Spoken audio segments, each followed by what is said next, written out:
I said to myself in that moment, oh, we're going there now. Okay. I thought we were setting this up for something further down the line. It seemed pretty clear that this is what they were doing, that we were going to get this the Monday after Night of Champions, that this was going to be being set up as the main event for night 2, because obviously something of this magnitude, this is not going on as night 1. Like, I'm sorry, love you, Oba, love you, Brock, but this is Roman Seth for the title. Welcome to the Lariat Lounge. This is the home of smart takes, hard hits, and real talk. I'm your host, Everson Godfrey, co-host Andrew Skeens. Skeener, Night of Champions has come and gone. The main event, suffices to say, I had absolutely no idea that we were going to be watching Sami Zayn win the undisputed WWE Championship. But that is exactly what we ended up watching. And as if that wasn't enough, Monday Night Raw comes around and serves us up with what I am almost certain is going to be SummerSlam Night 2 main event that we were literally just talking about not too long ago. Seems like they're setting the stage for. I think it served us up both main events, to be honest. Oh, yeah. Oh, yes, it did. It gave us both nights main events. It absolutely gave us Night 1 and Night 2 main events for sure, which is odd because that would mean that the WWE champion is not going to be in a main event. No, but that's okay, given the other 2 matches. Given the other 2. To me, that's okay. I am okay with the decisions that are seemingly being made. But there's a lot of interesting stuff to talk about. But before we get started with any of that, Skeener, how are you doing, man? Hot. I'm sweaty. I don't know if people can tell, but been out teaching golf, and it's been 95 plus here the last 3 days, and I've had long days teaching, and it is, I think maybe they could see a little sunburn from the hat and everything, and it's been a little Midwest heat wave here, so you look happy to be inside, honestly. you look like you're glistening a little bit. Oh yeah, you don't have any other choice out there. It's 95 and oppressive. Sometimes the wind blows and makes it bearable, but other than that, brother, it's hot. It is hot. They said it was going to be like some unprecedented heat wave that was happening. I didn't look into what the regions of the states were that were going to be affected by it, but I can tell you Wisconsin. I can confirm Wisconsin very clearly. Very clearly. It is about, I think it's about like 92 here where we are, and I think we're aided, at least where my home is at. We're aided because we're right near the water. So it's a little cooler where it's at. But yeah, folks, listen, stay hydrated. Stay indoors if you can. If you're outside, please, by all means, SPF 50. Seriously, protect your skin. It's a real thing. But so let me address an elephant in the room right now. So this is the new mask. I have been waiting on this mask for quite some time. If you're listening, you may hear a difference in my voice. You may hear the mask in the microphone. I can't do anything about it. I ordered this mask from Tijuana, Mexico, and it arrived about a week and a half ago. I was excited. I was so excited. The Champions t-shirt was based on the design of this mask when I ordered it. I got it about a week and a half ago. I put it on. I was so excited. I did not realize how uncomfortable this thing is. This is the most uncomfortable mask I have ever worn. I also think it's the coolest mask I've ever worn. I love this one more than the other 2 that I have. I'm going to soon get like some of those mannequin heads, like the styrofoam mannequin heads, and I'm going to mount the mask on the mannequin heads, and they're going to go somewhere either on that shelf or I don't know. I'm going to move some things around, and I'm going to make some room for them so that they're visible at all times, just to go through the history of my collection of masks until one glorious day where I'm going to commission a fully custom Lariat Lounge mask. I already have the design for it. I just need to find someone who is going to do custom work at a price that is not going to totally break the bank. But that is the goal. But if you can hear it, trust me, it feels like it sounds, okay? It feels like it sounds. It feels restrictive. It cuts on the airway just a little bit, but for the sake of cool, it's staying on this entire episode. And after this, we will determine where this mask goes. If it goes into Hall of Fame, Hall of Shame, we shall see.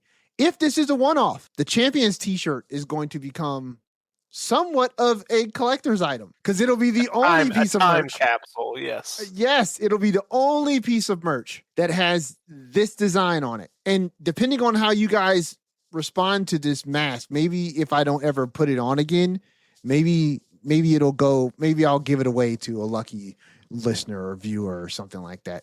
I'll think of something. It depends. I may grow to like the paint. But Skeener, please let everyone know where they can tune in to catch the Lariat Lounge in all of its live glory, in all of its unlive glory, whether we're playing video games, whether we're talking wrestling. Where can they find us? The Lariat Lounge is at home on YouTube. Find us. Search the Lariat Lounge. That's where you'll find our channel. That's where you'll find all the shows that go up, all the old shows, the podcast in both video and audio format. That's where all the PLE live streams and anything else we stream goes down. So the home of the Lariat Lounge content is on YouTube. If you prefer the podcast in audio format, that still goes out everywhere, every time a show goes up. Apple Podcasts, Spotify, wherever else you get your shows, you'll find us. Go get your merch over at Pro Wrestling Tees. Search the Lariat Lounge. You'll find us there. We got 7 great designs, including that great Champions t-shirt. Mine is on the way. That is our favorite design, I believe, so far. So go check that out. We are on Instagram at the Lariat Lounge Podcast. DMs are always open. Be sure to interact with us there. Give us a follow so you know when the live streams and the episodes go up. You can always catch the links on the stories there. And as always, feel free to send us an email at thelariatlounge@gmail.com. We are so happy that you guys are here. Thank you for keeping up with us. Our schedules have been super hectic. This first, what is it? We're in June, going into July. Yeah, it is July, brother. Oh, yeah, we are. It's the start of July. It is July. It is officially July. Our schedules have been hectic. Thank you for hanging out, kicking it with us, sticking it out with us, because we've been trying to bring the show to you guys as regularly as possible. But, hey, we are 2 grown men living real life. So things come up, things happen. But we are here to talk Night of Champions. There were some developments. Monday got me even more excited for SummerSlam. So, enough with the fluff. Let's get to the stuff. So, Skeener, I went and I checked plane tickets to Milwaukee. I think the cheapest round trip ticket I found was about $391. So, we'll be doing this thing virtual. I probably should have planned ahead a little bit further if I was about to drop $400 on a plane ticket. So that's my bad. But that's before we would get SummerSlam tickets. But even if you were coming here to do it, yeah. Oh my gosh. Dude. Yeah. So Monday Night Raw is coming to Norfolk in August. Yes. And I was looking at the tickets online, and the regular tickets up in the bleeds, right? Yeah. Already scratching $200. That's insane. Yeah, that's insane. I don't know what is going on with WWE ticket prices, but we talked about this a while back, right? That this pricing structure, the dynamic pricing, I am not an expert on that, so I don't know exactly how those prices are shaped each and every time somebody goes to buy tickets. I was not expecting the tickets in the bleeds. Yeah, they're really high right now. They really no are. Joke. They really are. And I thought that looking at them at the start of July for a show in August, that maybe if I, look at them now, I can get some decent tickets. But I don't know. I may start trying to put aside some money, but I'm making real life decisions right now. You know what I'm saying? In order to determine whether or not I'm going to be able to go across the water to Norfolk to go see this show and sit all the way up in the freaking bleeds. It's, you know what I mean? It's kind of crazy. But suffice it to say, we are going to figure something out. I know that Saudi Mania is far enough away to where if I go and start planning now, I can easily go ahead and afford the plane tickets. So seeing as how I know we're not going to Saudi to see that live. I guess we're not. Oh, did we just make that decision now? I mean, that seemed like a unilateral decision on your part, but I guess we're not going, are we? So, you know what? Let me ask you. You know what? You're right. You're dry. Hey, this is your ship, brother. Hey, if listen, we're not going, we're not going. You're right. let me ask you, Andrew Skeens, were you planning on going to Saudi Arabia for Saudi Mania? I hadn't planned on not going yet. I'll say that. Okay, so you hadn't planned on not going, but you weren't sure if Yeah. you were gonna go. You never know. You know what? That's fair. That's fair. Look, I will say this. I have not decided yet whether I am not going to not go, but I am sure that I'm going to not go. So take with that what you will, you know what I mean? And we'll start making arrangements from there. But the first stop in that trip is Well, I'm going gonna to go be, ahead. I'm gonna go ahead and look at what flights are. oh boy. The price on those? I bet it's not crazy if you get them now. Define crazy. That's a relative term.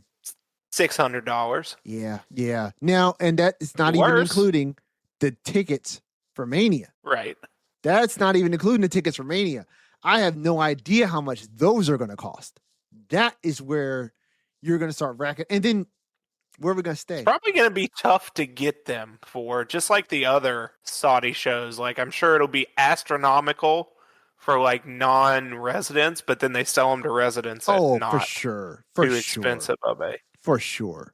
For sure. And listen, all that doesn't take into account like hotels. You know what I mean? Like, where are we boarding? Where are we staying? That is a type of trip that you have to plan. I lied. So if you book the Mania flights now, if I leave from Chicago, $854. Oh, okay. So you lied in your the lie was we're so far ahead now. We're like not in the window. Mhm. It was giving me flights for like August at Got it. $390. Got it. But maybe people are already buying Mania flights, and it's possible. It's possible. You know what sounds fun to me? You and I planning ahead to get together in Milwaukee for WrestleMania and have a possibly two man and one woman if your wife decides to come downstairs. WrestleMania Lariat Lounge party. I'm in. I'll be here. I can make it. Let's just invite all of our friends and listeners to jump in the chat, hang out with us, because we tried to do this year. It didn't work out this year. But if we start planning it right now, I see no reason why I cannot have my plane ticket in order with all of my scheduling way ahead of time. Yeah, I'm gonna go ahead and talk with the wife about that. We're gonna go and start planning for that. We'll make that happen. You're welcome anytime. You know that. I appreciate you, brother. So we're gonna do that. We're gonna do that this year. So yes, we're not going to Saudi Arabia, ladies and gentlemen. I'm not going.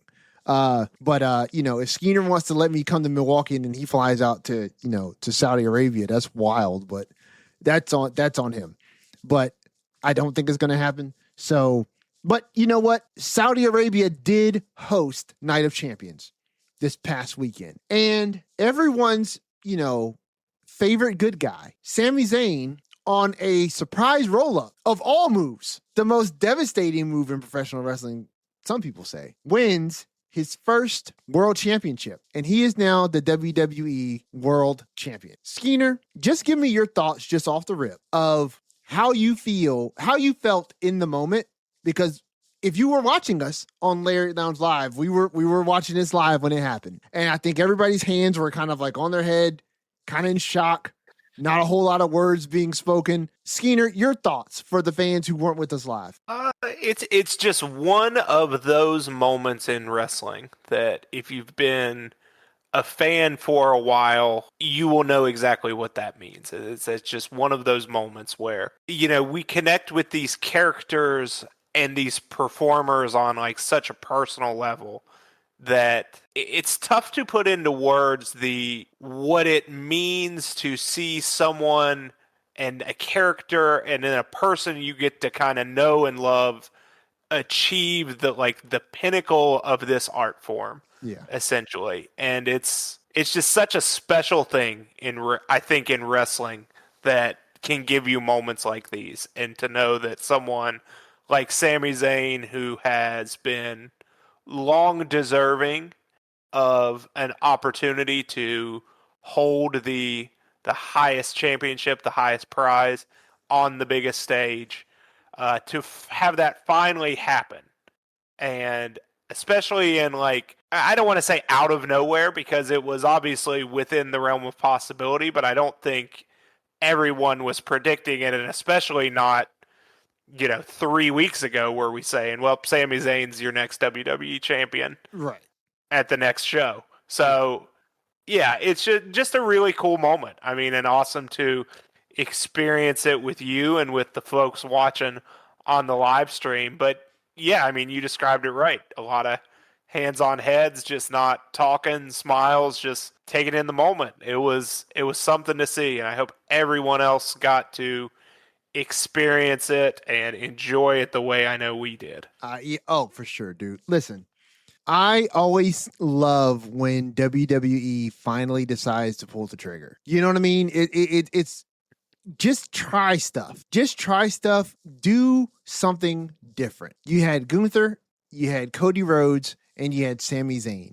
Gunther and Cody Rhodes have both held either the WWE Championship for Cody and the World Heavyweight Championship for Gunther. Sami has held neither one of those. You would have not been in the minority if you thought that Sami Zayn somehow was not going to come out on top of that match. It's you would not be out of the realm of reality. There is a contingent of people. I can't say at the time that I was one of them, but there were a contingent of people who really wanted Sami Zayn to win, and I get it. So when Cody hit that double Cody cutter or something like that, it seemed like such a Cody thing to do.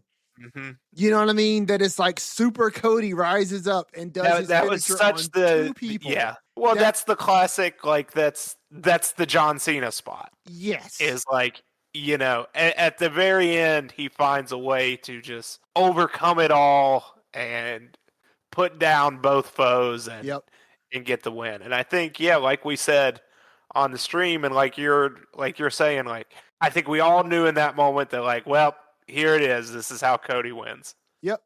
And to have that not be the moment was just such a master stroke for whoever came up with that. Oh, for sure. For sure. For that to not be the moment was genius. For Sami to win with a roll-up, of all moves, for him to just steal a victory, to me, it fits so in line with the character.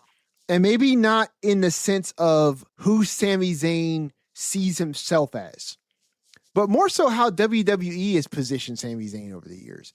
They've never positioned Sami as being the guy who was picked to be the top guy. And so when you put him against other people like a Gunther, like a Cody Rhodes, you're not conditioned into this thought process that Sami could win, that Sami's gonna win, that Sami is capable of winning. And so for Sami to pull victory out of the jaws of what seemed like certain defeat with a surprise roll-up, it lends to this idea that Sami was slept on and somebody dropped the ball and Sami was able to steal a victory. Sami Zayn is just as deserving as anyone else who has been here for as long as he has and is as good as he is in the ring to be a champion. And I think that this was just a really great way of shaking things up, giving us something a bit fresh, something that is a bit new, and I have absolutely no idea what to expect from the SmackDown on Friday and the WWE Championship scene right now. I have no way to expect what's happening. And it's great because it is completely different from what we are looking at on the Raw World Heavyweight Championship side of things, because that is as laid out can be. Mm-hmm. You know what I mean? Like, that has been made crystal clear after Monday, what it is that we are building to for SummerSlam with the World Heavyweight Championship, with the newly minted King of the Ring, Obafemi, what he's going to be doing. And listen, never would I have guessed that an option never would I have imagined before we went into Night of Champions that Oba was going to win and just choose to divert his championship match. We were wondering, like, how do we get the Lesnar? Well, Oba's got to lose. He can't win. Well, no, not really. No, he can just win and decide not to cash it in until he wants to. Like, nobody told us that was a choice. right? We didn't. Yeah, no one thought it was. I don't think. No, because they said Why that would you think it's a choice? No, they told us specifically that, hey, the winner of King and Queen of the Ring would get a championship match at SummerSlam. Nobody said you'd have to take it. Yeah. You can take it whenever you want. Like, in that sense, King and Queen of the Ring is like a second Money in the Bank, except you just can't cash I'm it not in. sure. Yeah, I'm not sure how they're playing this. I don't think it necessarily matters too much, the specifics of it. But I think it works regardless of whether or not Oba's like, I took it as he is foregoing that opportunity. And that if he wants a title shot, he has to re-earn it of sorts. Okay. And that, at least that's how I take it. We haven't had any explanation, so that's literally just a guess on my part. But I think even if it is that way, it still makes sense to me that given the rivalry and given the disrespect he was shown by Brock on Monday to come out and give him that low blow, that it makes sense for Obafemi to say, you know what, I need to finish this now. Like, I need to get rid of this guy that if he's just gonna, like he said, come back and talk shit and go home and leave, cheap shot someone and go out of the ring, I need to take care of him. I need to put him away for good. And I think that makes sense to me. I thought maybe I would have a hard time because, spoiler, I got spoiled on Raw because I forgot it was on early. I did too. And I was about to sit down and watch it, and I pulled up Instagram, and it says, Obafemi, Brock Lesnar, Hell in a Cell. I'm like, okay, sucks, but like I'm interested to see how they get to this and how I'll feel. Because obviously that means, you know, I was kind of watching, like, knowing where they were going, but how do they get there?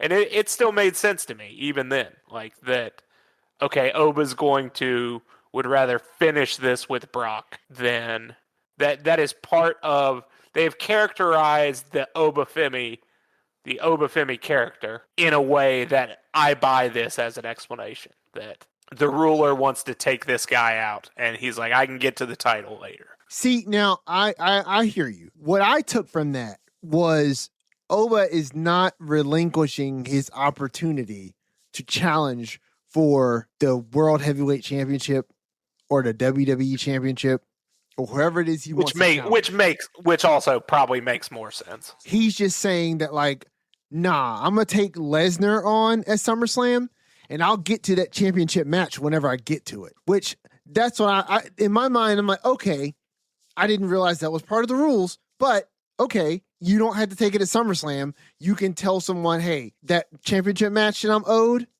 I want it at Survivor Series or Royal Rumble, you know, or something, right? Essentially, it's like Money in the Bank without the immediacy of like a mid-match cash-in. But that was also something I was thinking too, right? Or I'd say it's almost like the Royal Rumble more. Yeah, you're absolutely right. It's actually much more like the Royal Rumble. It's the SummerSlam Royal Rumble, but they can, I guess, delay. I guess we'll see. We don't know what right now because we have no clarity other than at SummerSlam he is facing Brock Lesnar in a Hell in a Cell match. True. He could go both nights. He could go both nights. By the time we get there, right? By the time we get to SummerSlam, Obafemi could wrestle Brock Lesnar on night 1, beat Brock in Hell in a Cell, and then go into night 2 and challenge whoever. It would have to be the WWE champion. Oh, so you're thinking same? Yeah, I don't see that happening. I don't see, because I think his sights are still set on Roman, and I think we're getting Roman and Seth. Oh, we're getting Roman and Seth. You can't advertise that and not give it to us. Yeah. But I certainly don't think that Oba's getting inserted in that match. That would be crazy talk. So yeah, it's most likely that he just puts it off until a later date. You know what I mean? And just comes back to it. Now, are we getting Money in the Bank this year? Yes, but it's later, I believe. I thought so, because normally we get Money in the Bank earlier in the year. Yeah, October. Oh. Saturday, October 10th in New Orleans. Oh, that's 5 days after my birthday. Nice. There you go.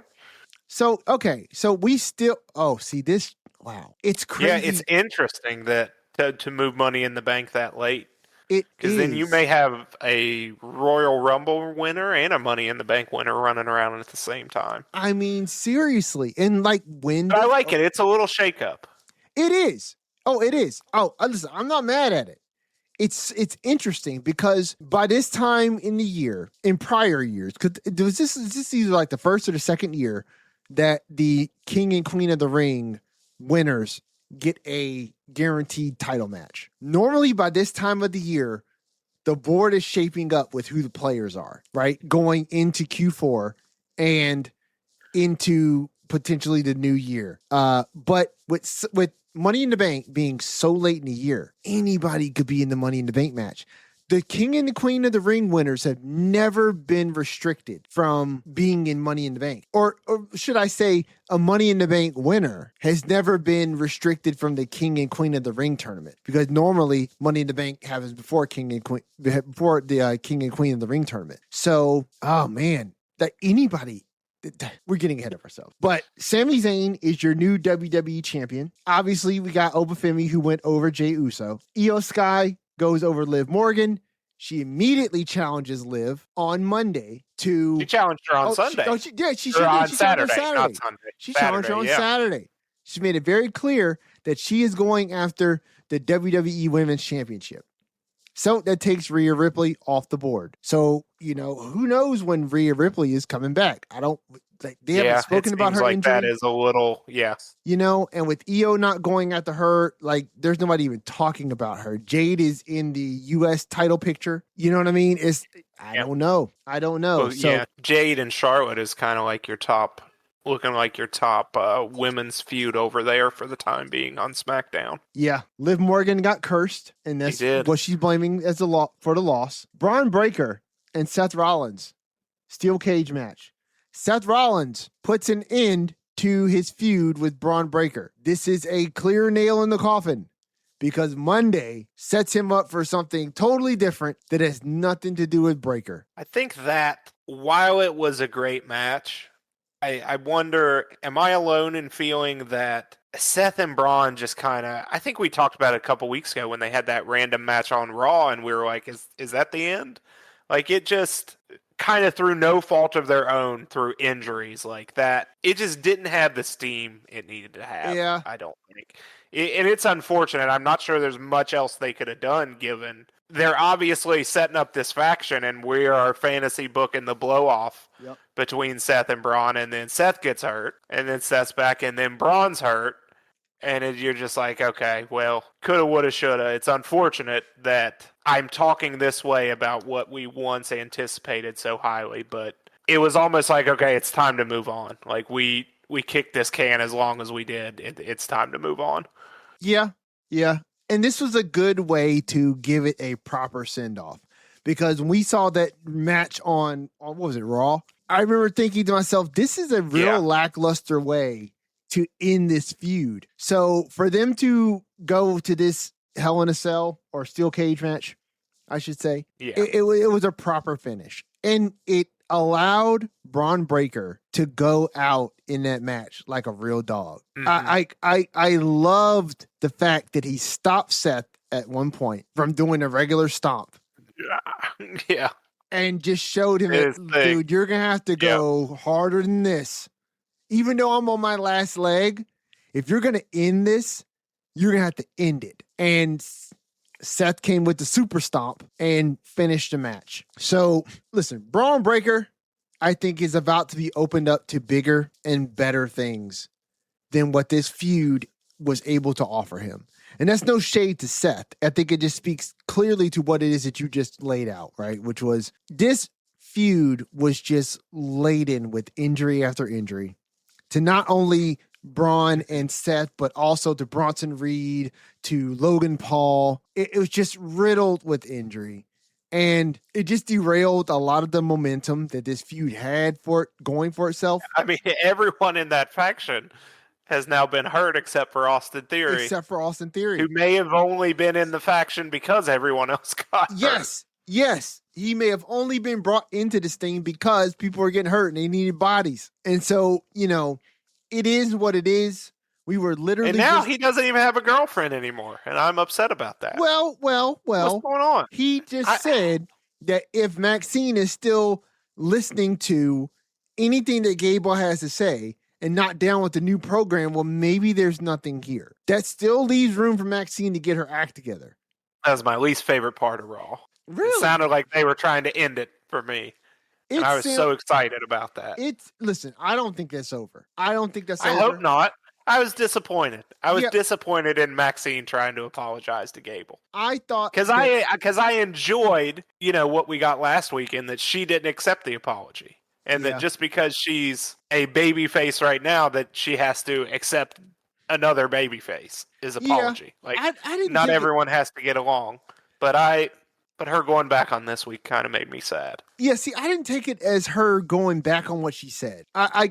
I see her giving some concessions for Gable's seeming change of heart, but it still seemed like because she clearly said, I meant what I said. Yeah. I meant what I said. She didn't take anything that she said back, but she did recognize that Gable was trying to make amends. I took that as, dude, when I said about not trusting you, that you deserve everything you got, you absolutely deserve everything you got. Maybe me coming off the way I came off did not show any type of deference to the fact that you're trying to change. It doesn't mean that I change how I feel. It just recognizes what you're trying to do. And then Gable's like, hey, listen, I don't want you. You're right. You were right about me. You were right about me. And I don't want you to focus on me right now. You should be focused on this opportunity that you got in front of you to get back into the women's IC title picture. So do that. Don't worry about me. And Austin came across as like the hot manipulating jock who is trying to manipulate the girl into like being down with his cause. Oh man, I see you talking to Gable. I mean, if you're still kind of even listening to anything he's got to say, then, I don't know about this thing. It just may not be working. Then he walks away all cool. And she's looking like, oh, I don't know what to do. I think she's going to go back on what it is that she said to Gable the next time we see them. And we get like the boyfriend Austin theory and the girlfriend, Maxine Dupree. And then Gable trying to not win her back, but trying to speak to her better angels. And then we get a feud that comes out of this between Gable and Austin Theory. Because clearly Paul is like, yeah, I'm back. And now I'm back. And I'm running around with Brock again. And it looks like I've just kind of left you guys to your own devices. Yeah, especially, he didn't even tell Austin Theory was coming. Nope. And Austin was like, hey, man, since you're here, I got a match. Does Chad Gable, does this new theme, does it say Gable? Yes. I love it. I love it even more now. I'm glad you're on board. Because I loved it before when I didn't know what it said. But this week, hearing that, like, it's just so ridiculous that it works. I'm glad you like it, because the last time we talked about it, you were on the fence about it. I said I didn't know if I liked it ironically or not. Okay. But I like it unironically, but also because it is so on the nose of what they're trying to do with him. It's so like 1980s wrestling cheesy. Yeah, that's exactly what it is. And I love that. So it's like, Gable. Yeah, Gable. When he said it in time with the theme, I got it. I was like, oh man, that is something. I didn't catch him saying it in line with the music, but oh man, that makes it even better. That makes it even better in my opinion, that he's singing along with his own song. Yeah. But I mean, listen, Rhea does it too. A lot of wrestlers do it now. Paige was doing it on Friday, I noticed. Oh, was she really? Yeah. Huh. I didn't even notice that. I'm just glad Paige is wrestling some matches now on her own. Yep.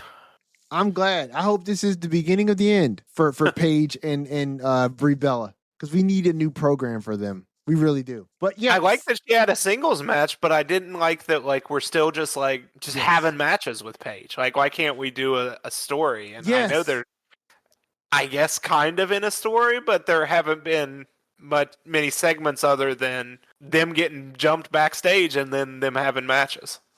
I really think this is leading to a Brie Bella turn on Paige.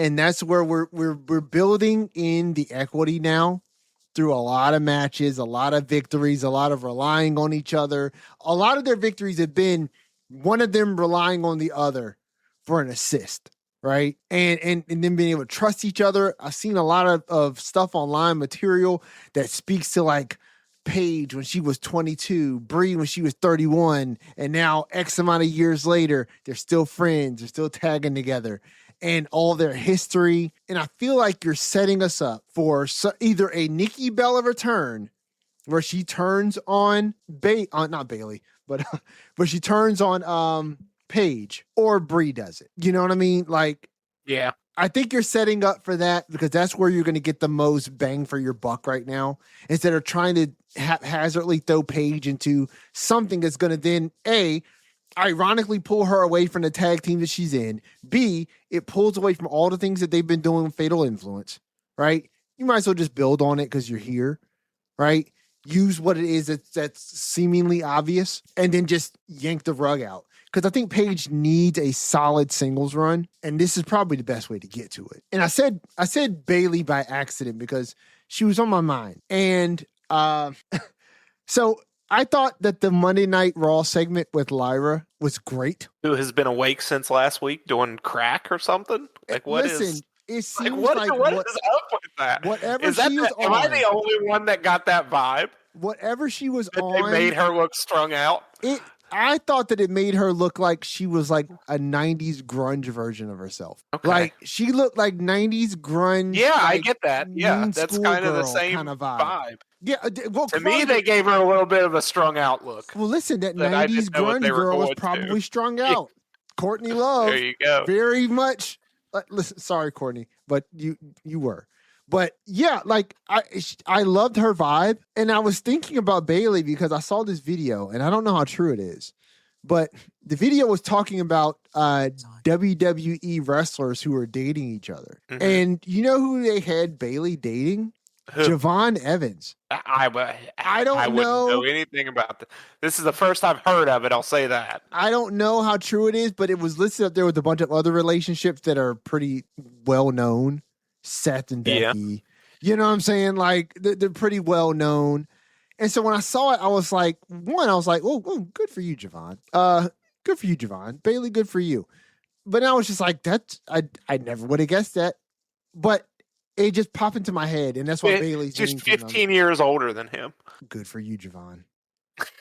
Good. If that's true. If it's true, I'm just saying, we've been commenting for years that Bailey has got a booty, and Javon recognizes it, and Javon was like, yeah, I want some of that. I'm not mad at you, Young Buck. This is the first I've heard of this. Listen, I want it to be true. I want it to be true for his sake. I want it to be true for his sake. I want it to be true for Bailey because Javon seems like an awesome guy. And so I want it for both of them. I'd be so happy if they were actually a couple. I really would be happy. Are you looking it up? Yeah. I knew it.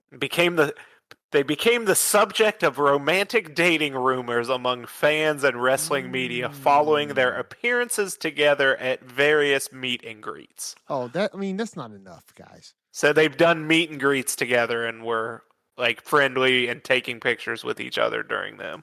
I mean, is it possible? Sure. That like if that's all the rumor mill's going off of is that they've done meet and greets together.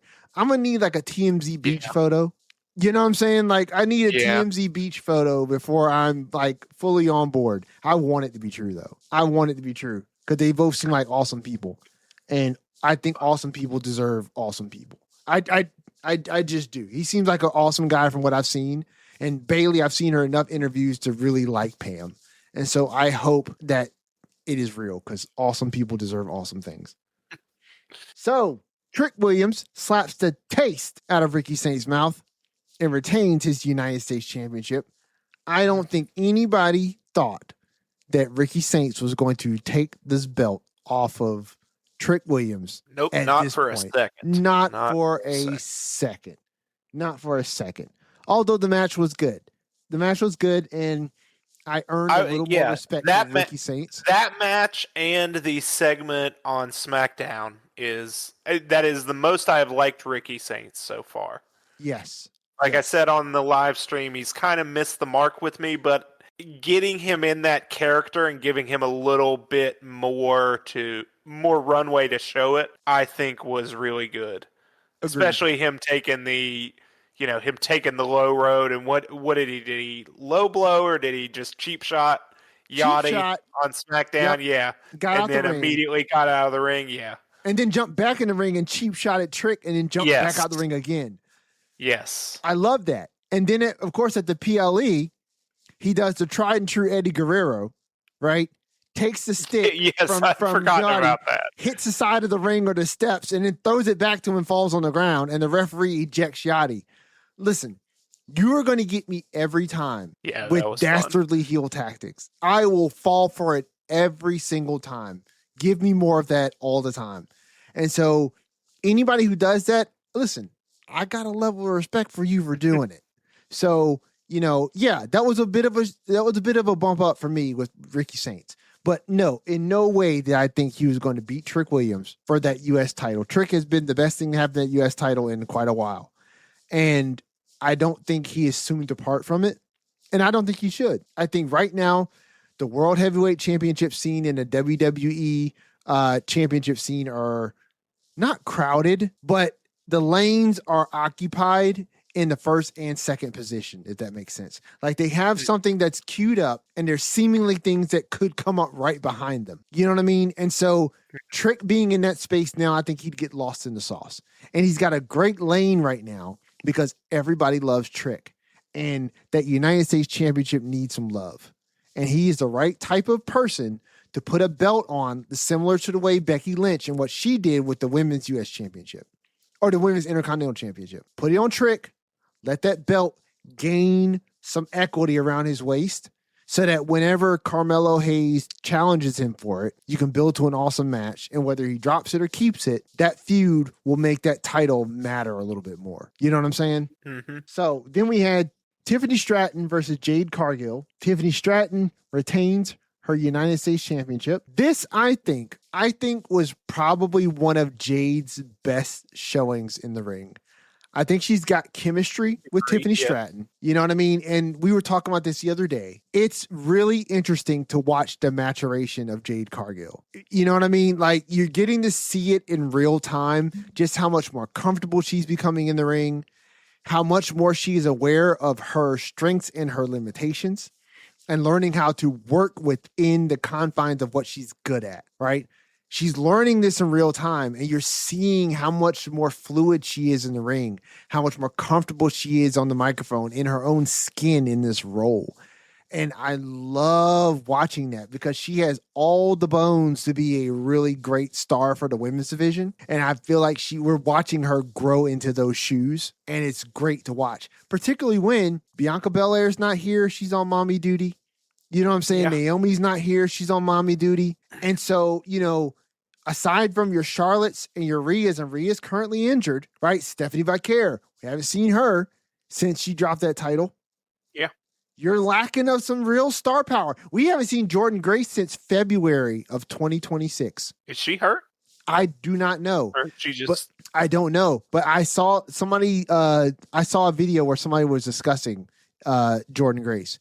And they were just talking about how we haven't seen her since February. And I look back and you know what? We have not seen her since February this year. They are genuinely lacking some star power.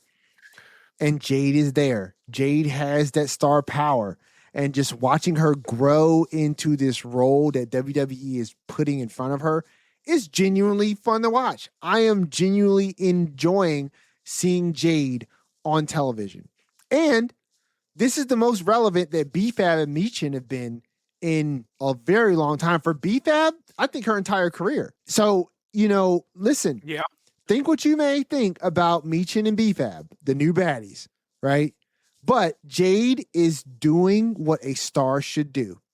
She's grabbing onto people who are maybe a little bit lower on the totem pole, giving them some shine and allowing them to do more with what they had going prior, more than what they were doing before. And that is awesome stuff to watch. I've heard BFAB's entrance music more than I ever have in my entire life. And as whack as that song is, as whack as it is, I was the other day, I was walking around the house And I was like, and I was like, oh my God, it's so whack. It's stuck in my head. And that's all you need. You know what I mean? That's all you need. Now, do I see BFAB winning Money in the Bank anytime soon? No, negative. Negative. But I think her and Meechin are getting a look that they would not be getting otherwise if they were not partnered with Jade. But Skeeter, your thoughts on Jade Cargill, Tiffany Stratton, and just like what we're seeing with Jade right in front of our eyes happen. We were talking, I mean, yeah, that was a very, very good match between Tiffany and Jade. Thought it was solid. Like you said, Jade is really so much further along than she was this time a year ago. Yes. And it's I think this little bit with this little feud with Tiffany has been good for her, even if she hasn't won. I know Jade has been she's been on a little bit of a losing streak lately. Yeah. But I think she is headed into this feud with Charlotte, and we'll see how that goes, because that has been a long anticipated matchup. So we'll see coming up here on SmackDown if they kind of start that up, because I think there was we had the interference on Saturday, right? Yes, we did. B-Fab and Meechin tried to get involved, and then Chelsea and Charlotte came in to help out Tiffany. So I think seems like the plan is we're going to go Charlotte and Jade, and I think you would like to see Jade go over in that feud, but we're kind of getting ahead of ourselves there.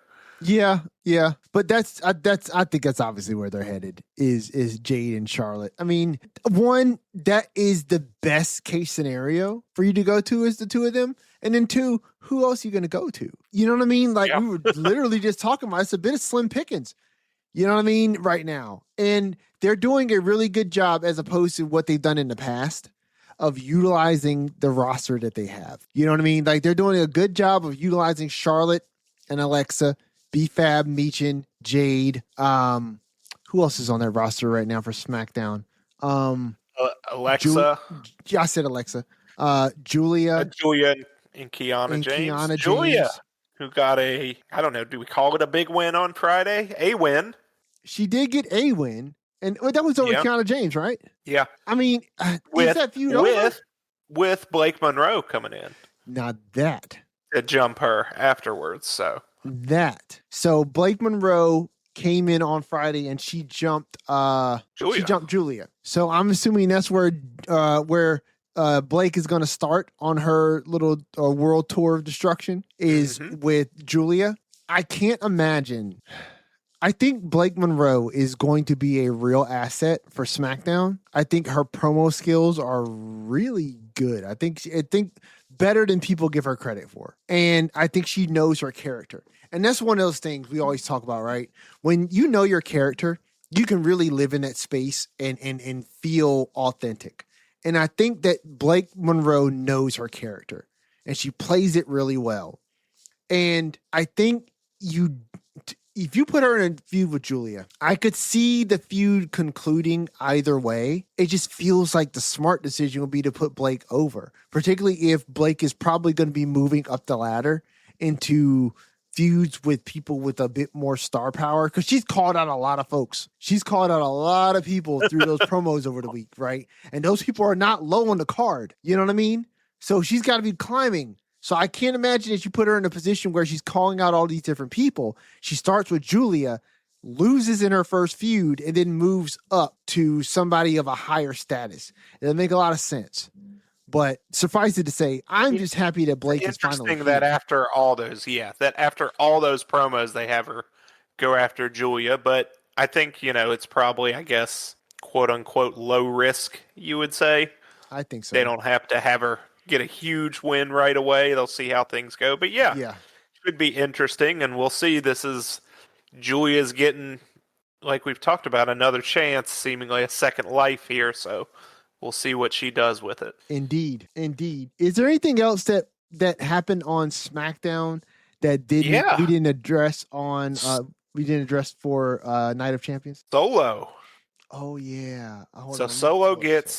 Solo gets walked out on by MFT. Tama and Tala Tonga, yes, who spoke with the elders, and they're out, and they're leaving. everyone was wearing their 2 gold chains in that segment, and they were out. They And were. they were out, and they were out, like they said. And then Solo comes out when, excuse me, when LA Knight is in the ring cutting his promo, and so Solo essentially extends an olive branch to LA Knight and wants to forge a partnership. Another great job by Solo in adding the comedy to his segments when LA is doing his yeah. Do I need an alliance with Solo Sikoa? And then Solo, yeah. He goes, nah. But yeah, yeah. It's always funny when Solo does that stuff, I think. And once again, proving, like, I don't know. I just I love this stuff they're doing with Solo. And it seems like they're, like, slowly pushing him to be maybe a baby face here. I don't know. We'll see. Certainly the antithesis of Roman. Yeah. Like, they're setting him as the guy apart, the one of the family who is like, nah. Roman is absolutely, positively not on my bingo card of things to join, and I'm not gonna do it.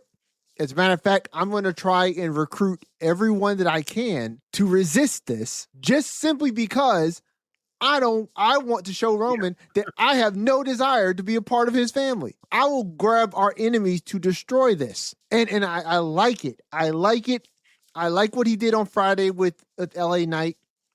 And I believe, didn't LA Knight wrestle later on that night? No, that was on Monday. We can go ahead and talk about on Monday. So obviously Friday, LA Knight wants nothing to do with Solo. He doesn't need Solo. He's going it alone.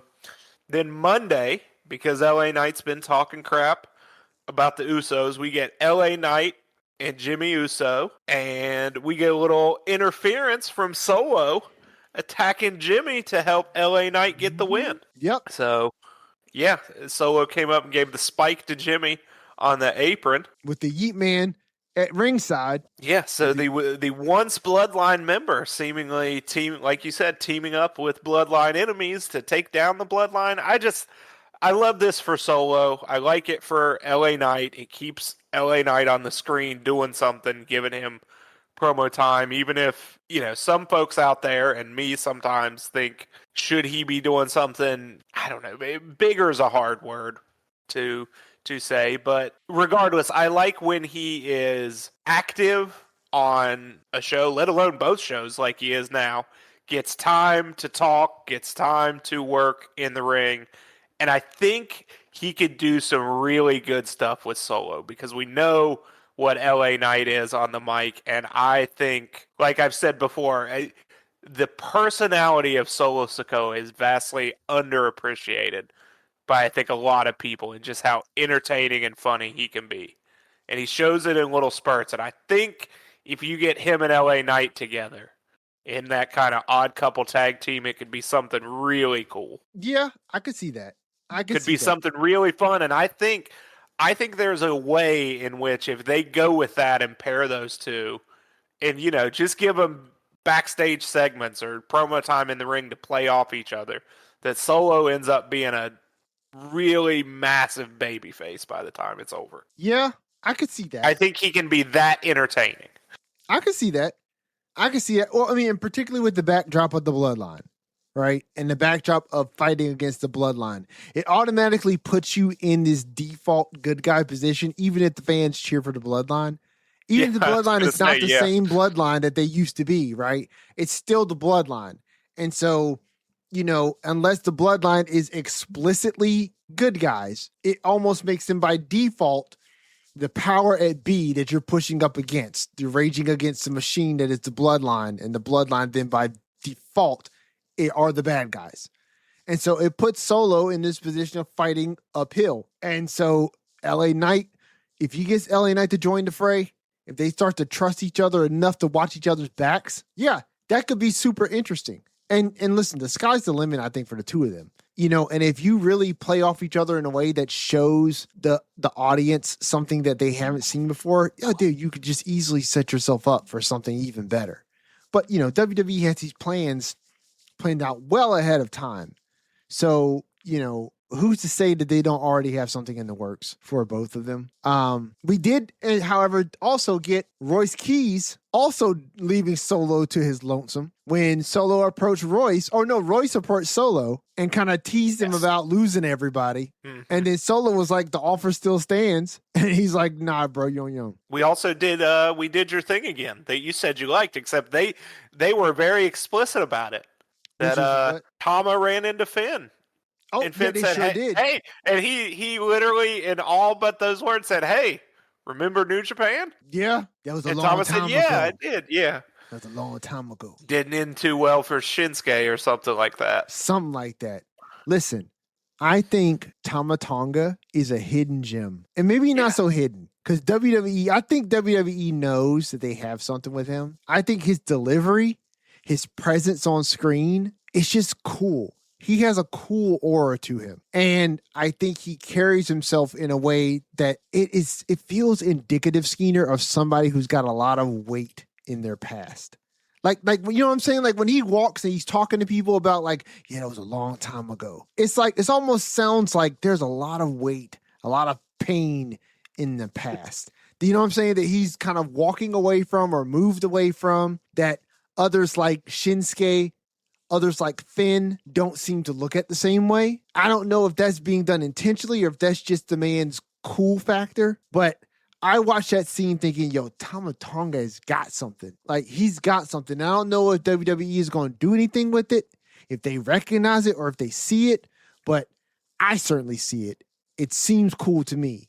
And Tama Tonga seems becoming more and more out of his shell the more comfortable he gets, right? To where now he's delivering these verbals and they sound believable. Like when he cut in on Solo and was like, hey, we talked to the elders. Mm-hmm. We're out. It's like, dang, I guess the elders are calling out and be like, hey, don't get in Solo's mess. Like, but they don't get involved anywhere else. They don't get involved anywhere else, but they're like, hey, Solo doing that stuff? Yeah, don't look. Y'all leave that alone. And I thought those were the ones that they all ain't talked to. I thought the Tongans were the ones that they ain't talked to. All right. Yeah. But listen, I don't know island politics. So, far be it for me to say. I did enjoy, that's when we had Zombie, Miz, and Kit Wilson come out on SmackDown, right? I believe so. I enjoyed that they couldn't make it up the stairs. They couldn't make it up the ring steps. Kit Wilson was just like... He was just like an NPC with poor pathing. Just kept walking into the side of the stairs, and Danhausen had to correct him. And same for Miz. I enjoyed that little bit too. Listen, if you're not going to be utilized on television for matches, do something. Yeah, they're out there being entertaining. Absolutely. Hey, listen, it's an easy way to prolong your career from a physical standpoint. Easy way to prolong your career, not take the bumps. Let's see. Danhausen. Oh, and Matt Cardona. That's right. Yeah, it ended up being, Danhausen came out there with Miz and Kit, and then Los Garza is still wanting, they want their money back, or they want the money that they believe Danhausen owes them.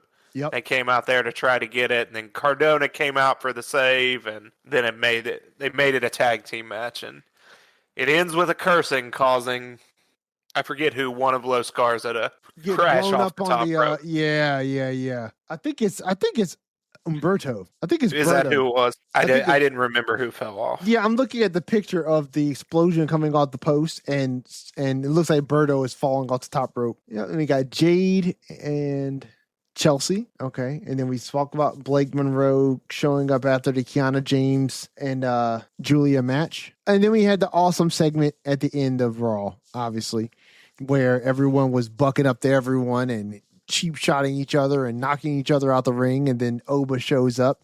Listen, I know Oba has said something about Roman, but he did go heads up with Cody at the end of SmackDown, and Cody held that belt up. So I wouldn't rule it out entirely, particularly and listen, I have no indication this is going to happen, but if Oba pulls double duty at SummerSlam, not happening.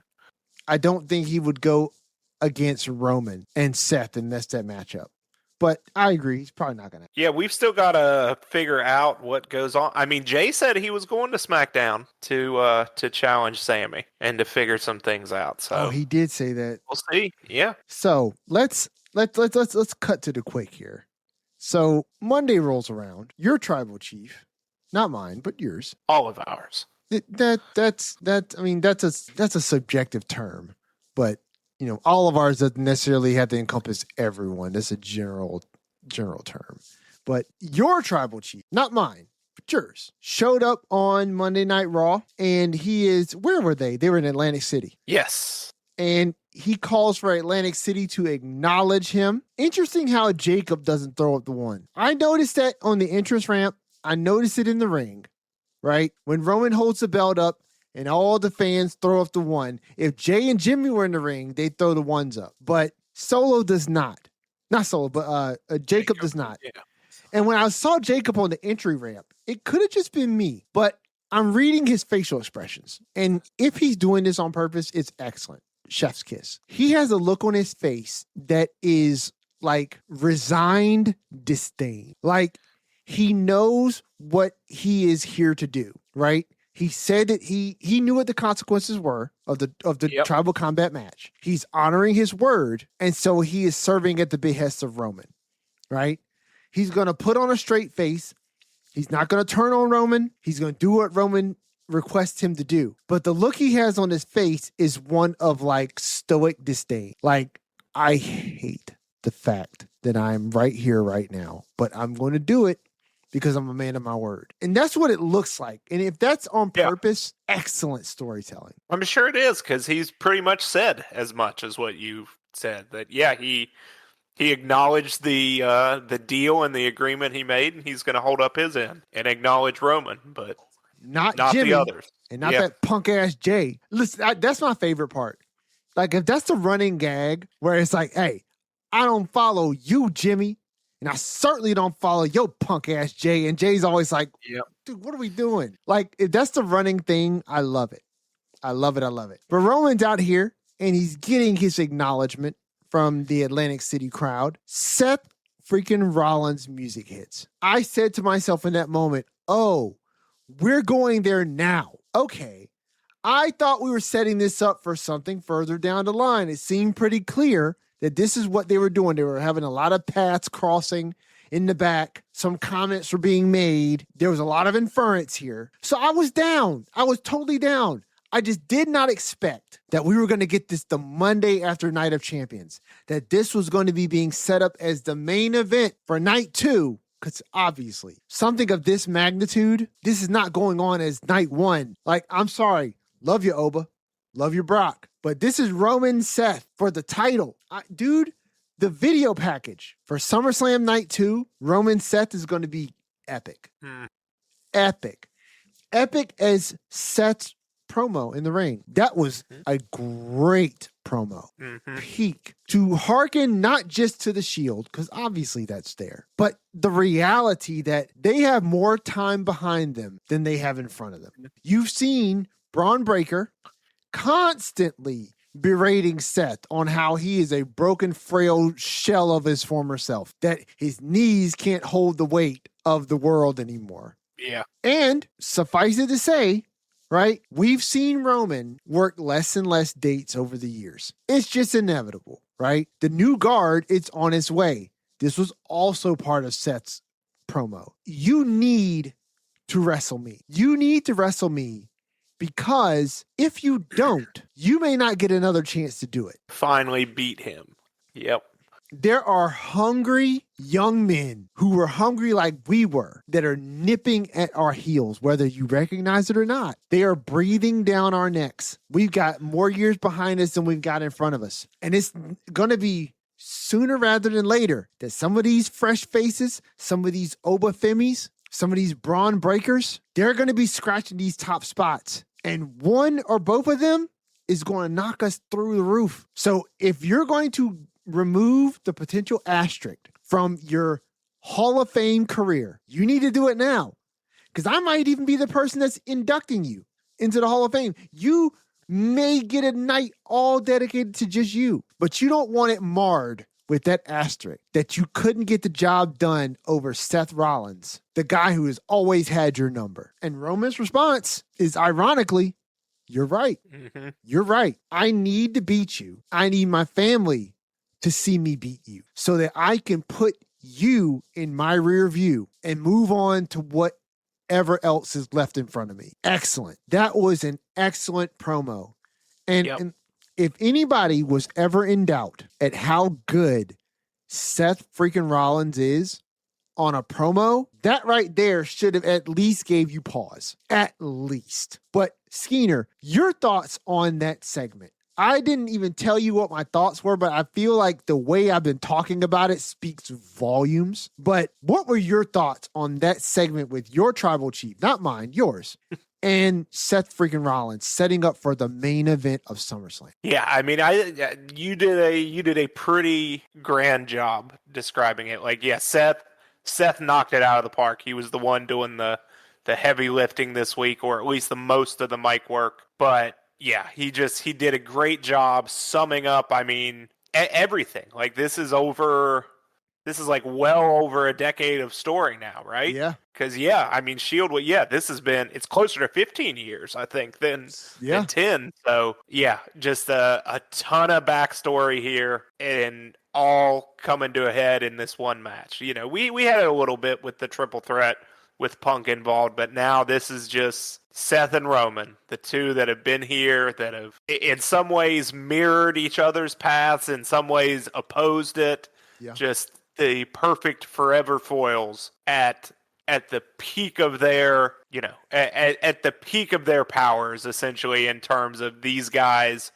having these characters and being masters of their craft. Like, we're going to get to see some really good stuff from now until SummerSlam. I think, 30 days away? So 5 weeks. Yeah. So, I think we're in for some good stuff. And both of them just knocked it out of the park. I mean, what can you say? But that's what happens. You put two of the best in there with a great story. They're probably going to deliver. And I have no reason to think this isn't going to be a classic next 4 weeks and a classic match we get. And who knows what twists and turns WWE has for us? Because sometimes we think we have matches like these figured out, and a lot of times we have no idea what the plan is. So what is this? What is the old saying? But what a start to this. Oh, for sure. What is that old saying? That just when you think you have all the answers, I change the questions. Rowdy paper. Yes, sir. Yeah, I mean, I'll go ahead and call the shot just like I did for WrestleMania. This one between Roman and Seth is going to be a classic for sure. Oh yeah, they will have the stage, they will have the time, and you have the two guys in there that know exactly what they're doing and probably know each other as well as any two guys know each other. For sure. I mean, they were the tag team, right?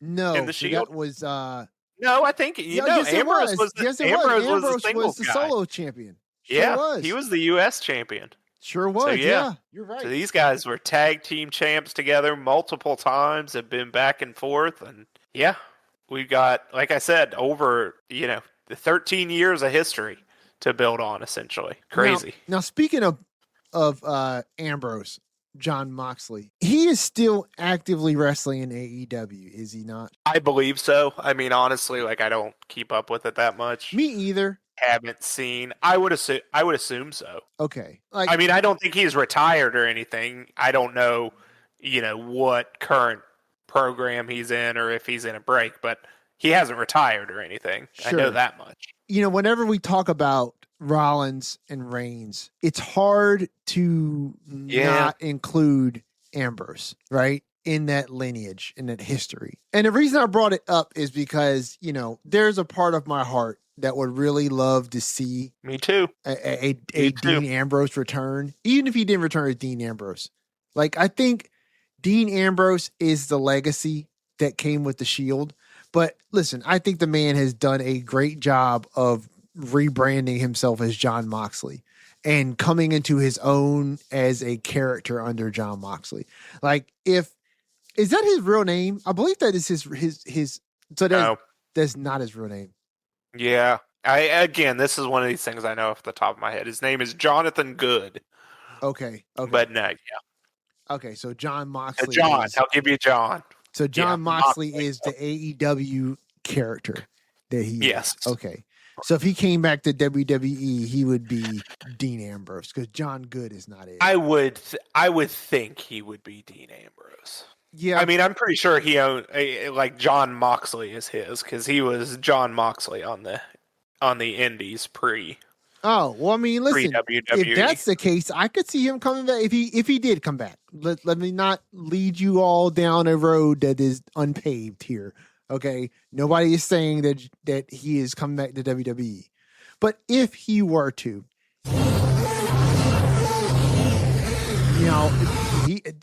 listen, we did that before. We've done it before. We've done it before. Okay. Yeah. So I'm trying to give you a warning now. Into a shoot. That I'm not trying to send us down the Jericho road. Okay. This is not the road to Jericho.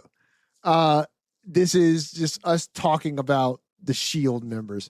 I would love to see him come back. And if he came back, I could see him coming back as John Moxley. I could see him come back as John Moxley. I think that there is a lot of equity in that name as of now, particularly because of what he represents when he left, right? It's just to come back as Dean.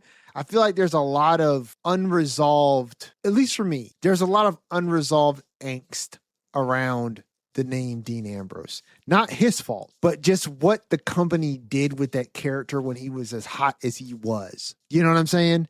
And when he left and he rebranded as John Moxley, he got to reinvent himself as a character that, like, when I saw the early days of AEW and I saw early Mox, I thought to myself, this is what Dean was supposed to have been. Like, you know what I'm saying? This is what that version of Dean Ambrose, when he cut him loose from the Shield, I always thought he was going to be.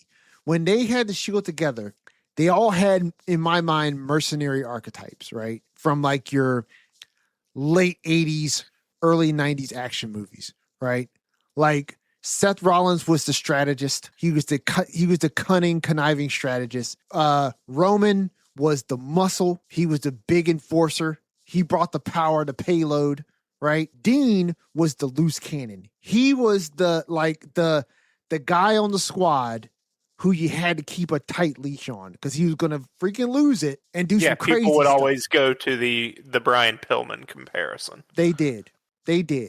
And I feel like seeing early Mox in AEW was what Dean should have been allowed to be when he was off the leash, right? Like, this dude is fucking nuts. You know what I'm saying? Like he's crazy they call him what they call him for a reason.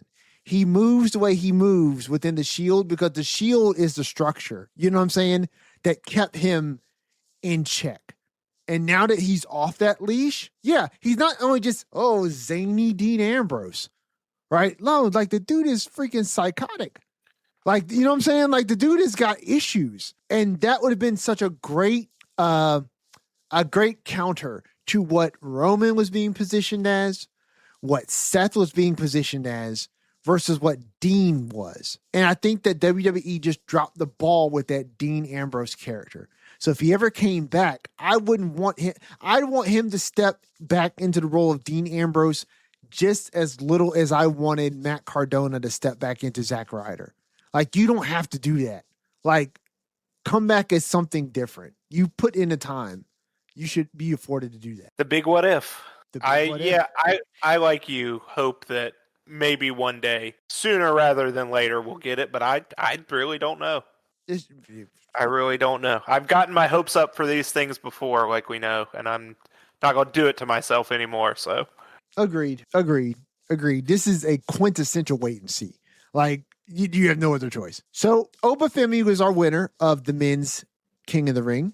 Men's King of the Ring. There's not a women's King of the Ring. So he's the winner of King of the Ring. And he comes and addresses the crowd. He was already a ruler, and now he is the King of the Ring. He has a crown that is befitting of the king. And he is about to declare what he is fitting to do as his first business as king when we get Brock Lesnar's music. Brock comes out with Paul. Brock gets in the ring, and he somewhat congratulates Oba. He congratulates Oba on winning King of the Ring. It's no small feat. And I forget what he actually said to Oba before he kicked him in the nuts. Yeah, he said stuff like, I was King of the Ring once.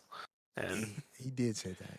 And essentially just taunting him and saying, I heard all these, you talk a lot of shit when I'm away. Heard you call me a coward and you call me a bitch. You know what they say, Oba, talk shit, get hit. Oh, that was it. And he kicked him right in the ding dong. Yep. And then he F5'd him. Yep. And then he did what he does, F5 and leave. And then Oba said called him a bitch to his face. Yep. And then issued the challenge for SummerSlam, Oba did, and Lesnar said, yep, on one condition, Hell in a Cell.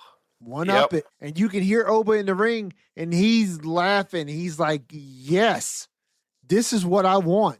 Finally, we'll put an end to this. That match is going to be an excellent main event for night one. That's your big fight feel for sure. Yes, sir.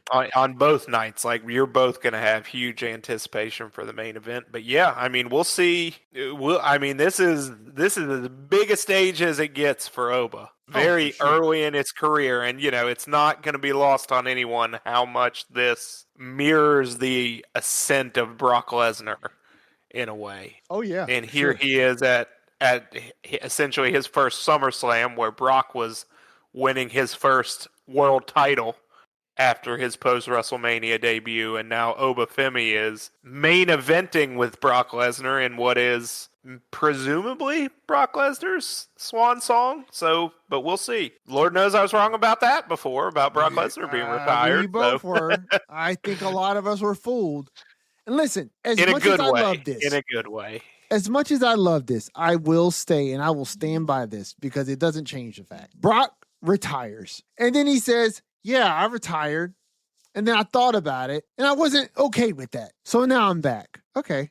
I mean, listen, that's as airtight of a reason to come back out of retirement as anything. It just seemed like you gave such an incredible moment to the fans. And when you watch Chris Van Vliet's interview with Brock. You're with Paul, you mean? Yes. Oh, I'm sorry, with Paul. Sorry. Okay, yeah. He is asked about that. And Paul pretty much says, Brock is Brock. Brock is going to do what Brock wants to do. In that moment, Brock wanted to have an honest moment with the fans. He really felt something in his heart. And just like Brock will do what Brock wants to do, he chose to share that moment. Chris asked him about the hug that him and Brock had in the ring and what they said. And I believe he said something along the lines of, it was either Paul, I think it was Paul saying to Brock as they hugged, did you ever think that way back when that we would be standing in the middle of the ring at WrestleMania hugging each other? Yeah. In front of tens of thousands of people? And Brock's response was, guess not, but fuck them. This is our moment. Yeah, that's great. and that's what it was. And that's what it was. And I just thought that was an incredible way to go out. And it's all Brock. You know what I'm saying? He just chose in that moment to be with the fans. But then he was also like in that interview, and then Brock changed his mind. And now Brock's back. And who knows what's true? I'm going to be of the mind until I hear very definitively otherwise from Brock Lesnar that this was always the plan, was to have him come back. That almost makes it weirder to like have a fake retirement that's so good that it's like it's planned to be fake, but it's so good and such a good retirement. Like, do you think like call Brock up and be like, "Hey, sorry, you did too good at fake retiring. Now you're actually retired. Tough luck, pal. Shouldn't have been so good at it." Listen, the second you said fake retirements, I thought about Mark Henry's retirement. I think that's also the best fake retirement ever. I mean, listen. I think it was until Brock's. Okay. Just because but it's different because, we got to sit with Brock's and wonder. And Mark Henry's we didn't even end the segment with him taking it. I will say this. I would have agreed with you if it had not been for the way Brock came back. Like, I think you're right in the sense that Brock's landed with more emotional resonance because we got to sit with it, right? Yeah. And that's what we were led to believe. Different. right? But Brock's reason for coming back was just like, I got beat by Oba. And yeah, I was retired. I thought I was done. But then I thought about it and I wasn't okay with that. So that's why I came back and I attacked him. Okay, fair. But I also think it removes a bit of how powerful that retirement act was. Whereas with Marks, man, you sold everybody. I mean, you had everybody hooked so much that when you did the World's Strongest Slam to Cena, I think everybody was like, holy shit, you had us totally sold. They did, but like looking back on it, like what was Mark's reasoning to do all that? He was old. Oh, you're talking about for Cena? Oh, to attack Cena? Well, to fake his retirement to attack Cena. Couldn't he just sneak attack Cena some other way? He wanted that championship match. Yeah, but why did he have to fake his retirement to get it? You know what? I don't know. Was he just wanted to? He just wanted to fake his retirement. That is a great segment, though. That's one of those things in wrestling. Like, let's not think too much about it and break it. What a freaking segment! But what's that? Is that he did do the thing? Like, and I forget his kids' names, right? And he said him. He's like, "Daddy's coming home," or something. Yes, he did. Yes, he did. So good. Yes, that's he did. So good. Yeah, that did sell it. Man, there were people in the crowd in tears.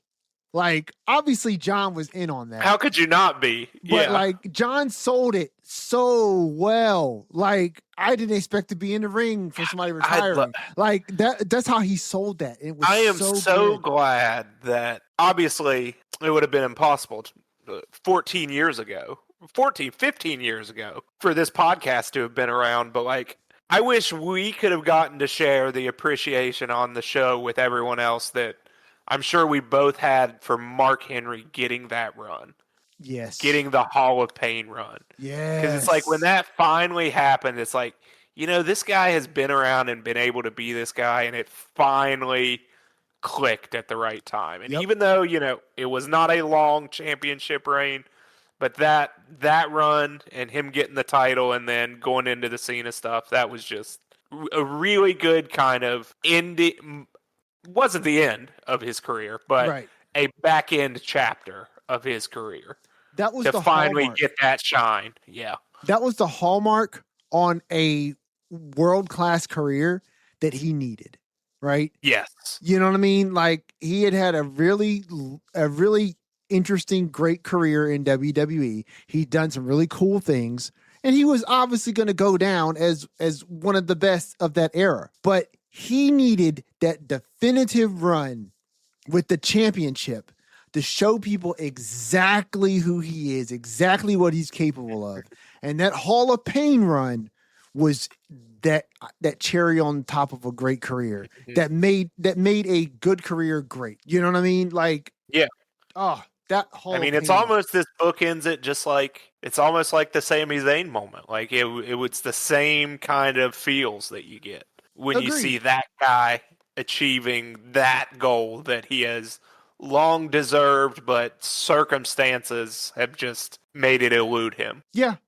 Now what Sami needs is a really good story to be told off the back of this. We got a lot of ways we can go. I mean, we'll see on Friday. We got, how good could Sami and Jay be? That story and how many layers they got there, and not even to mention, we didn't mention him today, but we were talking about it in the live stream. You got to think Kevin Owens may be coming back as much as they talked about him last Friday. True. Could you imagine Sami and KO going after it?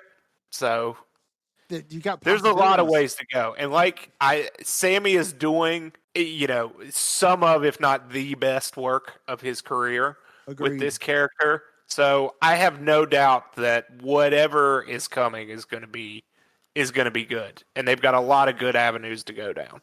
They do. Like, none of that speaks to the Cody Rhodes in the situation. Or the Gunther. Or Gunther. You know what I mean? Like, they have so many options. And that's what we were talking about at the top of the show, right? The difference in positioning right now with the World Championship scene versus the WWE Championship scene are just night and day in the best ways possible. I mean, we have the World Championship scene locked in for what's happening at SummerSlam, whereas the WWE Championship has so many we've got no clue available. and we have so no many good clue. options. and so many good options. It's all the things that you would want from any good PLE, right? All in one. You get to have them both because you have 2 nights and you have 2 different corners of the diaspora of desire, right? Where you have something locked in that you can build heavy towards.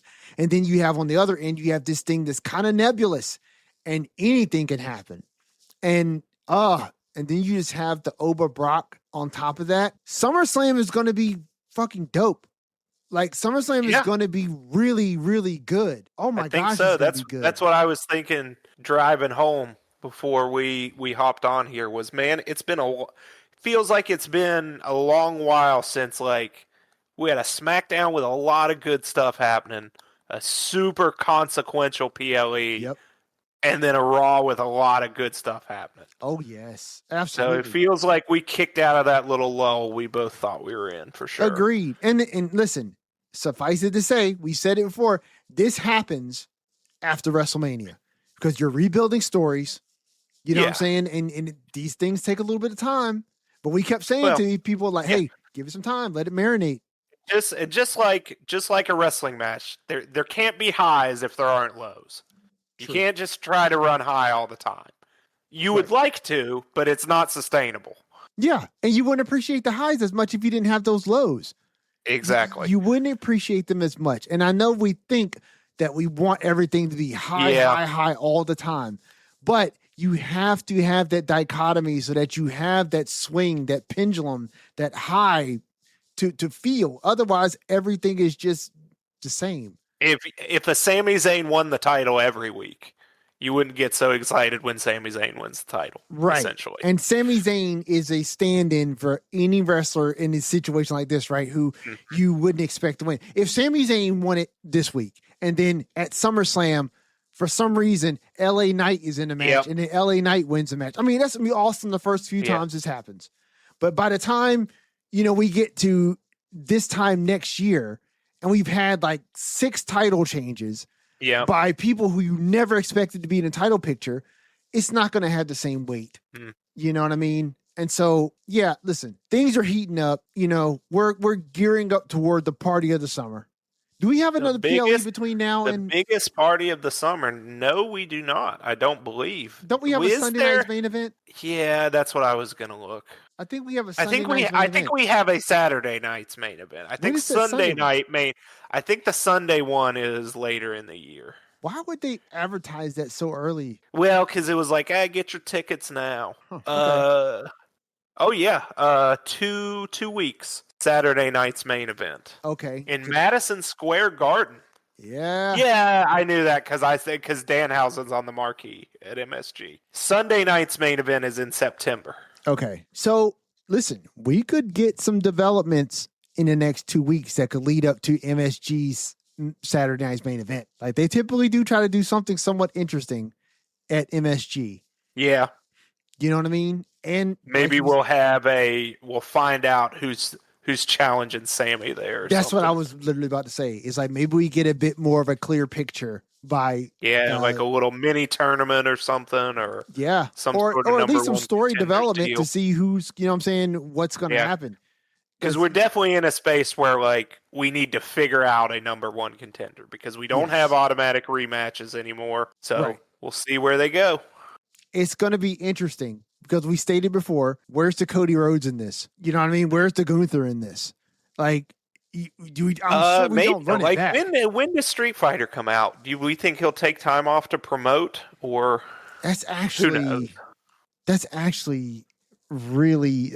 smart thought there, Skeeter. Because Street Fighter should be coming out relatively soon. I don't know. They kept telling us Drew was going away to film a movie, and it took him like the 5th time before he actually went away. They kept telling us he was going away and then he won the title. So I don't know. I'm just throwing stuff against the wall.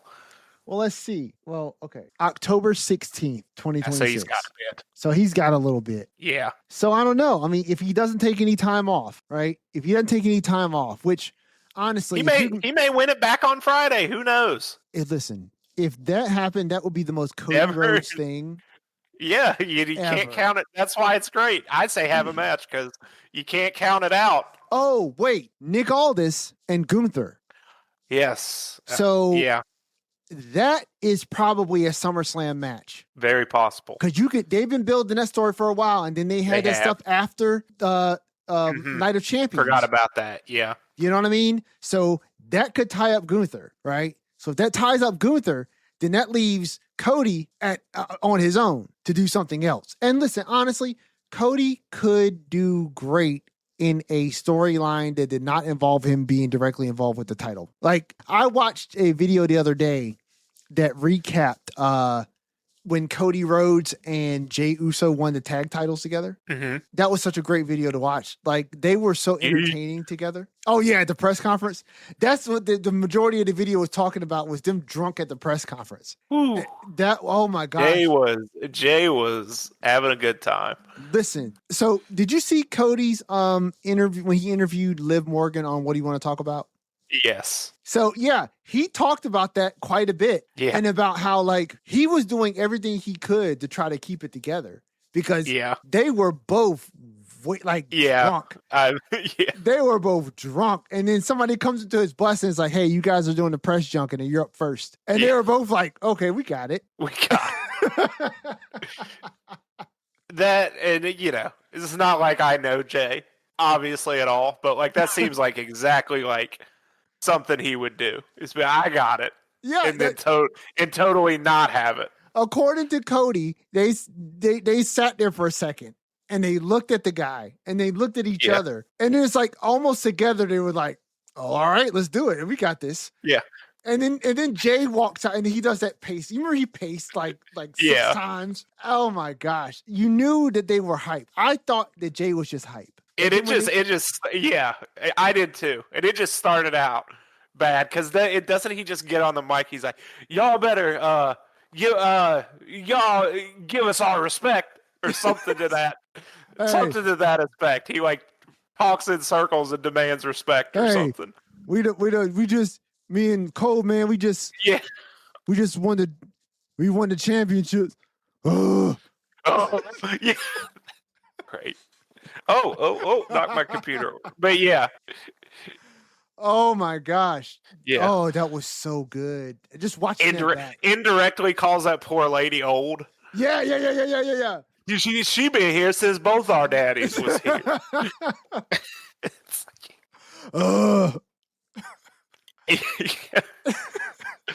I will see. That's where it's like wrestling fans have this like special bond because like there's so many. I mean, there are other people in the world, but like there's no one else in my life that I could probably just reference that with, and they would also be as entertained by just like, yeah. Oh my gosh. That to me is up there with, and you never got it as bad, but the Danhausen pretending to be Stone Cold. Yeah, I didn't get that. And just going around him going, what?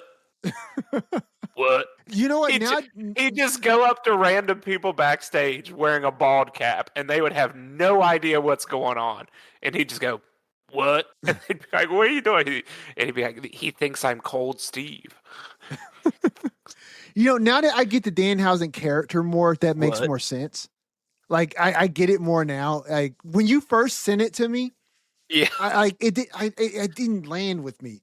But now knowing the Danhausen character, it makes more sense. How about Monday? The Judgment Day has trashed his lair. Yeah. And Liv comes in. He's like, "Hey, man, have you all been doing experiments in here?" It's like, "No, we trashed the place." Oh yeah, he's y'all like, made this mess. Yeah, y'all made this mess. Yeah, but the fact that he's just, "But have you been doing experiments in here?" Oh, when he realized that his gift from the Knicks was missing. Yeah, he's like, "Oh, what happened in here? It's a mess." Yeah. Oh, my Knicks gift. Yeah. Oh, so good. He is hilarious. What a great little stretch of wrestling from Friday through Monday. Oh, agreed, dude. Agreed. And it's just going to continue to heat up because there's just so many things that all the things we talked about, right? We got the Blake Monroe debut. We've got Roman and Seth lined up for the main event of night 2. I know they haven't called that yet, but we're calling it because what is going to go on after that? Yeah. Nothing. Like, what is going on after that? So that No, we that's got our true. night 2 main event. We got We Brock got our and night Oba. 1 main event. Yeah. We got Brock and Oba. Brock and Hell in Oba, a Hell in a Cell. Cell. Hell in a Cell. Unless Brock wants to get home early, which if he does, maybe that opens the show. Dude, But, what a hell of an opener. Yeah. What a hell I of an mean, opener. I wouldn't, yeah. Yeah, that would certainly light the fire under the place. Honestly, that would not surprise me if Brock I could see wanted to that, open yeah. the night. I could see that, like Brock and Oba open night 1 and then finish with the WWE Championship. Yep, and then you somewhere. move into the finale of night 2 with Seth and Roman. Regardless, that's going to be a sit up in your chair match absolutely. for sure. Whenever you hear either one of their music hit, for sure, that's going to be it's going to rock the house. And they showed they showed the shot from inside. What is that stadium in Minnesota? U.S. Bank, I believe. They showed shots from inside the U.S. Bank Arena. Yeah, it's U.S. Bank. They showed shots from inside U.S. Bank Arena. It's so freaking big in there, and the architecture is so nice. Yeah, because it's a new one. Yeah, it's so nice in there. The architecture that when they do the daylight portion of that, it's gonna look so awesome in there. Oh man, yeah. It's going to be freaking sweet. There has not been a PLE since WrestleMania 40, the one that we went to, that I wish I was going to as much as SummerSlam this year. This is I kind of get that feel too. You know what I'm saying? I'm with you. Like, damn, this shit is shaping up to be fucking awesome. Oh my gosh. This is going to be sweet. Just on those 2 matches, and who knows what else we'll get. But yeah, 2 big ones. Seriously, dude, this is so awesome. I'm not promising nothing, but like, this is so awesome. I'm going to go look at my finances and see if I can if I can, we'll talk about it off air. But if this is going to be as awesome as I think it's going to be, like, I want it to be an awesome experience. You know what I'm saying? Like, I want it to be an awesome experience. It's going to be regardless. It is going to be regardless. But I've never been to Milwaukee, and so listen, I'm trying to do more traveling anyway. So we'll talk about it off air. But it's hot. It's hot here now. Come in April when it's cool. I want it to be hot. I want it to be hot. I want it to be hot so we can enjoy the real refreshment of a cold Milwaukee beer. Like I want to drink a Milwaukee beer and be like, there you go. That's it. There you go.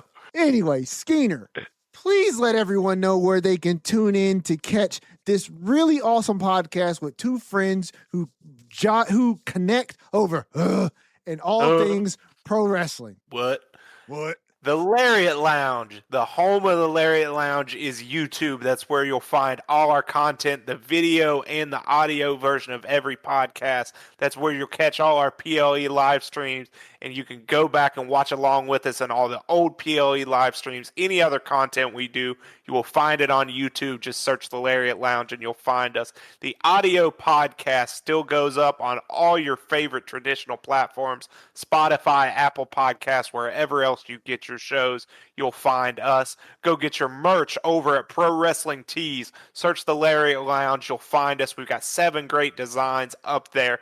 Brand new Champions one featuring Everson's brand new mask, which you can see right now. For possibly a limited time, we'll see. But for now, the mask he's got on is the mask you can wear on your chest. So go get your merch over there. Give us a follow on Instagram over at the Lariat Lounge Podcast. Be sure to give us a follow so you know when we're going live. You can feel free to send us a DM and I will answer you. And as always, any thoughts you have on pro wrestling or anything in general, send them to us at the Lariat Lounge at gmail.com. Listen, I'll be honest with you. This episode has been super fun because wrestling was super entertaining, and this war of attrition in this mask today has made me kind of love it. You know what I mean? So I'm not sure if this is the last time you're going to see it. You're going to have to tune in. And that's what you mean. And if you are a traditional audio podcast listener, go to YouTube and check it out. Please, if you are interested in what we're talking about, you know what I'm saying? Go check it out. I will say you can see the strain on his face. You can see the strain in the mouth region. It is restricting. It is genuinely restricting. And I have so much more respect for El Hijo de Dr. Wagner Jr. Because, brother, okay, like, this is to wrestle in this. I'm struggling to talk in this. let alone wrestle. I've been sitting my butt down for the last hour or so. So, my hat's off, but I genuinely have been enjoying it. And so, I don't know, this may or may not be the last time you all see it. If you're on the audio, tune in and check it out, because this may or may not be the last time you see it. But I've enjoyed this episode. Skeena, this has been super fun. It's awesome to talk about wrestling. Wrestling is fun. You know what I mean? And they are just priming us for what is probably going to be one of the better SummerSlams in recent memory. It's got to be with a main event like that, right? Like, holy smokes. Like, blew my mind on Monday. But tune in next week. Watch SmackDown. Check out Monday Night Raw. Then come back and check us out. I'm talking like Danhausen. You slow down.